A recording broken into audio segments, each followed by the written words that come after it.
Isang K-Angels members mahiyain pala, isa namang mapalang araw sa inyong lahat mga kalingap, sanay magustuhan po ninyo ang aking ginagawang video.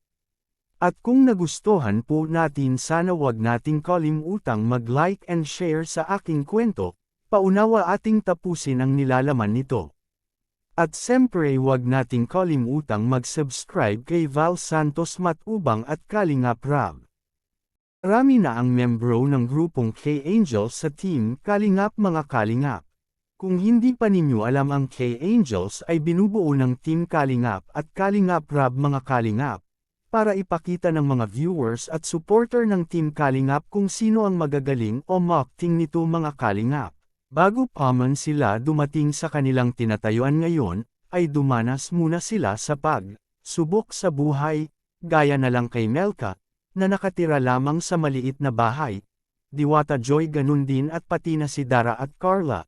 Ngunit nang sumali sila sa Team Kalingap ay nagkaroon sila ng makukulay na buhay, dahil tinutulungan ni Kalingap Rab ang bawat isa nito mga kalingap, kaya laki talaga ang papasalamat nila sa Team Kalingap, lalo na kay Kalingap Rab sa kabaitang ipinagkaloob nito mga kalingap.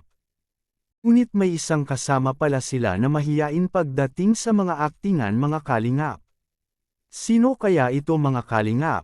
Tara ating alamin at panuurin sa kanilang pag-photoshoot mga kalingap. Aba, palagi ka naman kinakabahan eh. Palagi ka rin nahihiya. Good luck sa inyong lahat. Ano lang naman yan?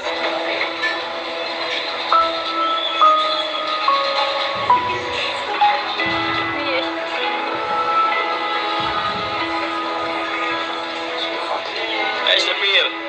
Gusto mo na. Nakakahiya po. Ha? Nakakahiya po. Nahiya, pero kahit first time mo ba yun? Oo, first time mo ba? Pero ang galing na. Malayo na talaga ang narating ng K-Angels mga kalingap dahil nakapunta na sila sa ibang magagandang lugar na hindi pa nila nararating. Kaya malaki ang kanilang pasasalamat kay Kalingap Rab sa kabaitan nito. Kung nagustuhan po ninyo ang aking kwento, please comment us all.